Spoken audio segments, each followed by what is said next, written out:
Gracias. Bueno, aquí estamos en el Tortoni, señores, y mi amigo Guillermo Stronati va a auspiciar. Cómo no, auspician La Venganza Será Terrible, Instituto Provincial de Lotería y Casinos de la Provincia de Buenos Aires. Café Cabrales, Cabrales significa buen café. Provincia Seguros, tan seguro como un banco. Provincia Seguros. Bríndese Medicorp Argentina, medicina privada, 815-1277. Mañana estaremos en el Teatro Alvear, y ya saben lo que hay que hacer. Hay que ir a buscar entradas a la tarde o no ir. O no ir a buscar entradas e ir a la noche. Y pues aguardar a que entren los que tienen entrada y después, si tienen suerte, entrarán. En general es posible esto. ¿Sí? Bueno, Ojalá suceda. nadie debe dejar de faltar. ¿Tiene algún saludo o eso que...? Yo, si usted me permite, sí, tengo un saludo familiar para mi hermana Sonia, que le quiero mandar un beso muy grande en el día de hoy. ¿Por qué?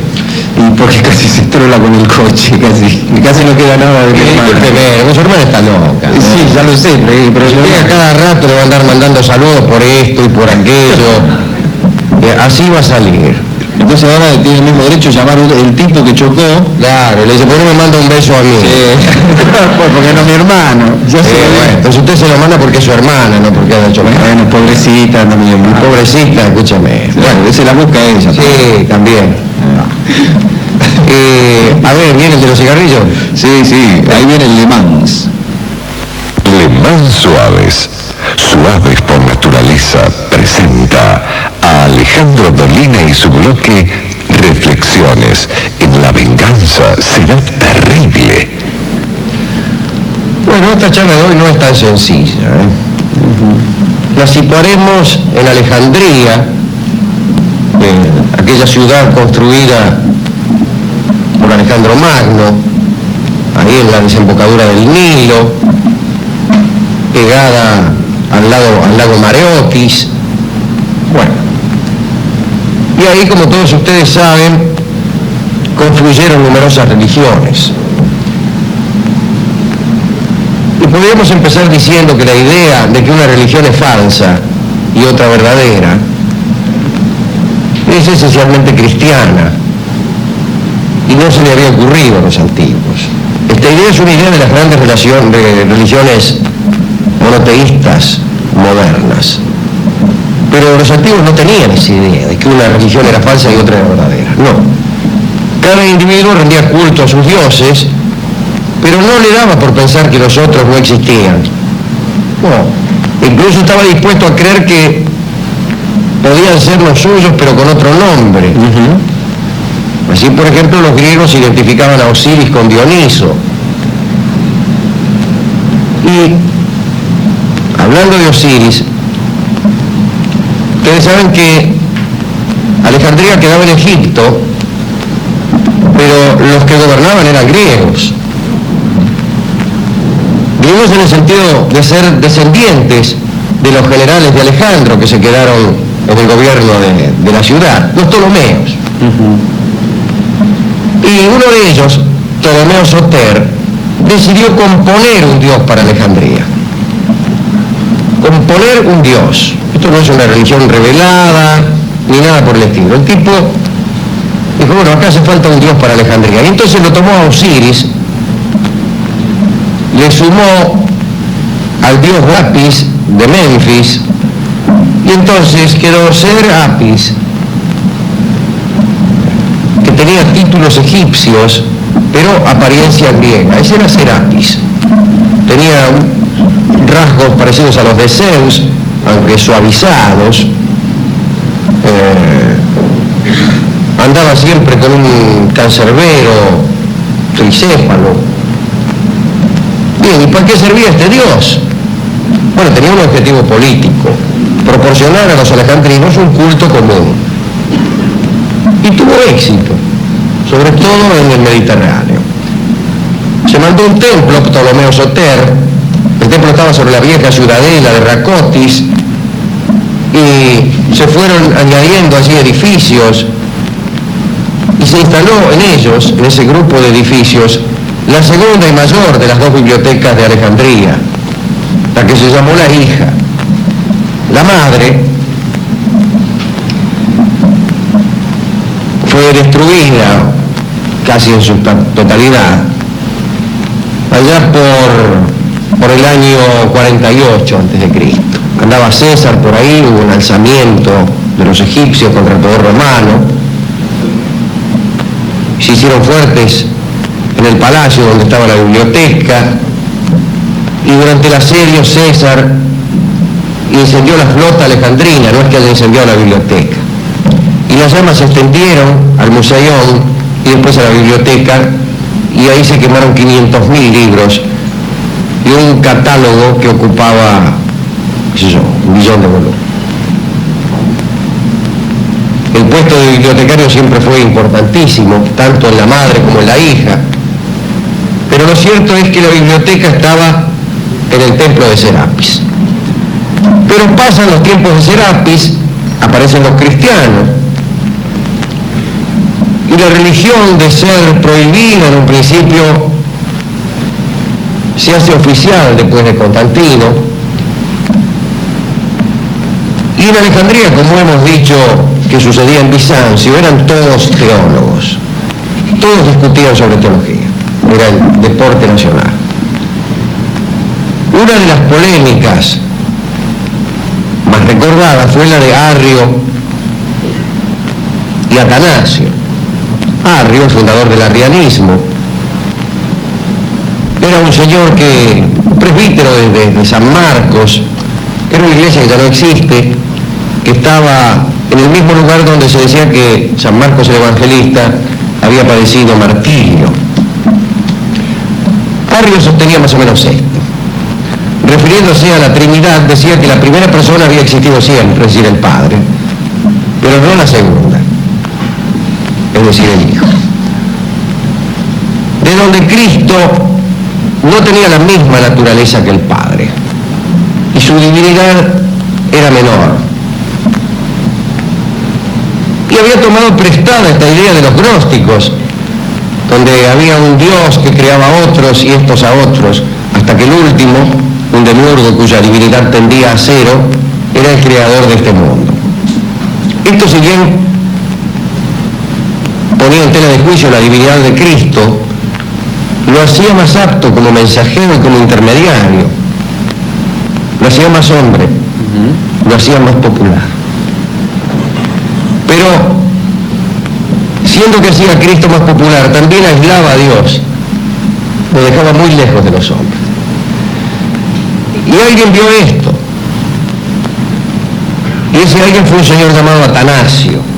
Era muy distinto a Arrio. Arrio parece que era un señor alto, bien parecido, con un gran poder de persuasión, muy seductor, a punto tal que sus enemigos lo acusaban de haber seducido 700 vírgenes, no menos. Y Atanasio era morocho y petizudo y fulero. Estalla la polémica, hay un concilio en Nicea, y los enemigos de Arrio prevalecen y declaran fuera del cristianismo las doctrinas de Arrio. Vuelve entonces Atanasio a Alejandría, porque los dos eran de Alejandría, Arrio y Atanasio. Vuelve triunfante. Constantino, que era el emperador entonces, le pide que reciba a Arrio en el seno del cristianismo, pero Atanasio, que era medio malo, dice, no, qué sé yo, no quiso. Y entonces él mismo fue expulsado. El mismo Atanasio fue expulsado por Constantino, que tenía, por razones políticas, muy interés en que hubiese concordia. Después de Atanasio, el patriarcado de Alejandría se hizo muy poderoso. El emperador estaba en Constantinopla, y en Alejandría había un patriarca, y se hizo muy poderoso. Egipto pertenecía teóricamente al emperador de Constantinopla, ¿no? El emperador enviaba un prefecto, una guarnición desde Constantinopla, pero en la práctica, en realidad, el que gobernaba era el patriarca, que era una autoridad religiosa, sí, pero tenía casi diría yo un ejército de monjes. En el siglo IV, época en la cual estamos, formaban comunidades y desde ellas incluso lanzaban esporádicos ataques contra la civilización, porque acá hay que decir algo. El patriarca y los monjes de aquel siglo eran sumamente retrógrados y odiaban la civilización porque pensaban que la civilización era un hecho pagano. Desde luego algunos poseían conocimientos, pero más bien eran conocimientos de teología y de las artes decorativas, pero en realidad sentían aversión por la cultura y en general eran incapaces de pensar. Sus héroes eran santos como San Amón, que era un señor que abandonó a su futura esposa a la víspera de la boda, o bueno, el propio San Antonio, que opinaba que bañarse era pecaminoso. Bueno, los patriarcas se recluían entre hombres así.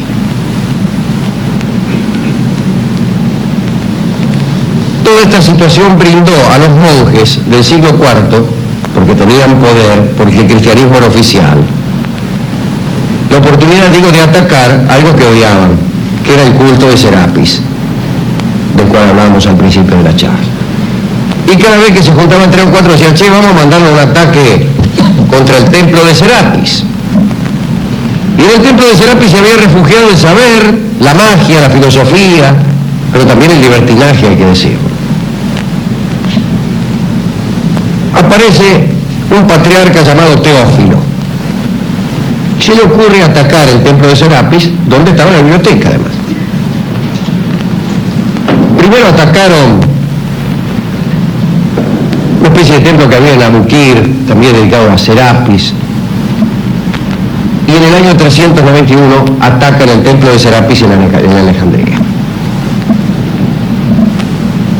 Y fue una lástima, porque cayó el templo de Serapis y la biblioteca de Alejandría fue destruida. En su lugar construyeron un monasterio. Pero la persecución continuó, porque se volvieron locos los monjes, contentos de haber quemado la biblioteca. La emprendieron contra una mujer muy culta y muy hermosa, que enseñaba matemáticas en el Museión. Se llamaba Hipatía, que era también filósofa, si bien no conocemos sus doctrinas, ¿no? Bueno, los monjes ya no tenían rivales. Uno de ellos había asesinado al prefecto que venía de Constantinopla, y aparece un señor Cirilo, sobrino de Teófilo, a cortar el bacalao. Y forma un ejército, Cirilo, desenfrenado ejército, humano solo en sus caras. Y salieron a la calle a hacer de todo. Y un día la casa de Hipatía, que iba a dar clase, la sacaron de su carruaje, la llevaron al Caesarium y ahí la despedazaron. Siguieron las persecuciones durante un tiempo más o menos prolongados y después pararon. Pero fue una época siniestra y el objeto de situar el estado de las discusiones espirituales en Alejandría ha sido el de contar por qué fue destruida esa biblioteca. Después las cosas tomaron otros tintes. Vinieron a sostener una polémica, una casi guerra, los monjes por un lado y los griegos por otro. Se odiaban. A los monjes y a sus adeptos, los griegos le llamaban coptos, que quiere decir egipcios.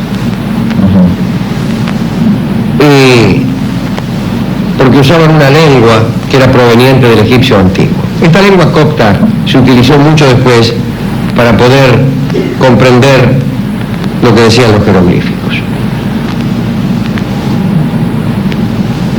Eso sucedió en Alejandría en el siglo IV. Después no sabemos cómo se resolvió eso, porque 100 y pico de años más tarde, aparecen los musulmanes, que se instalan en Egipto sin ejercer casi violencia alguna. Alejandría estaba lista para caer en manos de los musulmanes, que además establecen un proselitismo tan adecuado que no les fue necesaria ninguna clase de persecución para conseguir que todos los egipcios, o la mayoría de ellos, se hicieran musulmanes. Allí están ahora. De eso hablaremos alguna otra vez, si es que no hemos hablado de lo que hicieron los musulmanes en Egipto, entre ellos la construcción del Cairo, Al-Kairos, con la piedra caliza que se fanaron de las pirámides. Las pirámides no eran como son ahora, te parece una escalera, no, tenían el revoque, tenían piedra, y estos se echacaron la piedra e hicieron, todas las mezquitas antiguas del Cairo están hechas con piedra caliza de las pirámides. Digo yo, pues si alguno quiere ir a reclamar. Bueno, pero esa fue la desgracia de Alejandría. Desgracia que no padeció Bizancio. Digo, la desgracia de la destrucción de la biblioteca. En Bizancio, durante 1000 años más, se alcanzaron a guardar los tesoros culturales que la Europa occidental destruyó sin necesidad de hordas, simplemente con el olvido. ¿A quién dedicar la recordación de estas iniquidades que ocurrieron en Alejandría bajo el sol tropical? Pues, no sé, no se me ocurre. En todo caso, aquellos que levantaron la bandera de la tolerancia y aquellos que tuvieron la sensación de que matar por cualquier idea es siempre abominable. Y entonces para ellos, estoy pensando más atrás, para Alejandro que soñó con esa ciudad, para los primeros Ptolomeos que fundaron la biblioteca. Digo, para ellos, Carlos Gardel canta Sol tropical, el mismo sol que bañaba esa hermosa Alejandría, de la que hoy apenas tenemos un muy vago vislumbre. Adelante, don Carlos, para nuestros amigos, los teólogos de Alejandría.